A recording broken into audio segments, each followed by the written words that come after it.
rester en mer, mais cette fois à bord de l'Hermione, ou plutôt de la réplique de cette frégate célèbre du marquis de Lafayette. Après 17 ans de travaux, le 3 mâts de légende a pu quitter le port.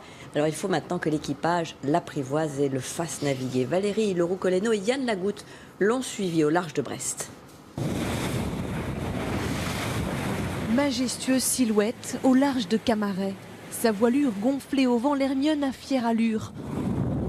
Si dans son sillage, la frégate dégage une impression de tranquillité.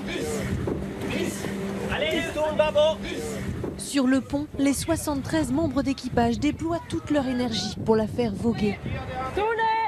Et maîtriser les 25 km de cordage. Il faut que chacun soit à son poste parce que si on fait une manœuvre avant l'autre, ça peut mal virer, les bouts peuvent casser. Voir enfin l'Hermione se frotter aux vagues.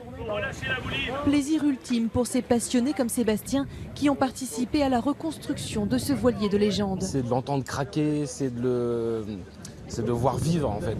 On a eu du gros temps il y a 15 jours où là on a eu force 9, on a eu 4 à 6 mètres de houle. Donc là, on a pu bien tester le bateau. L'occasion aussi pour Anne de tester la résistance des 2000 mètres carrés de voilure en lin. Elle qui pendant 4 ans a travaillé sur les finitions traditionnelles. Là, on a de la chance, il n'y a rien qu'à casser, il y a des petites usures qui se font. Et là, du coup, on a aussi un recul sur tout ce qui va se déformer, ce qui va s'user. Et on reprend la balancine à tribord. Une période de rodage aussi pour les hommes et les femmes d'équipage.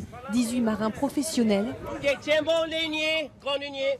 Mais aussi 160 jeunes volontaires embarqués qui ont dû s'amariner. Il y a des moments difficiles quand on doit monter dans les haubans de nuit, ça fait peur. Et les grands bonheurs, finalement c'est un peu le quotidien, c'est les liens qui se créent d'amitié, un vrai équipage. Équipage qui fait la fierté du commandant.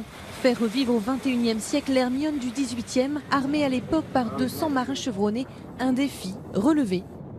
Et par tous les types de temps, franchement, si on a étalé des forces 8 et 9 avec cet équipage-là, c'est que voilà, ils sont bons. Effectivement, je pense qu'on a fait la partie la plus difficile. Quand on a appris à naviguer ici, on peut naviguer n'importe où dans le monde, pratiquement.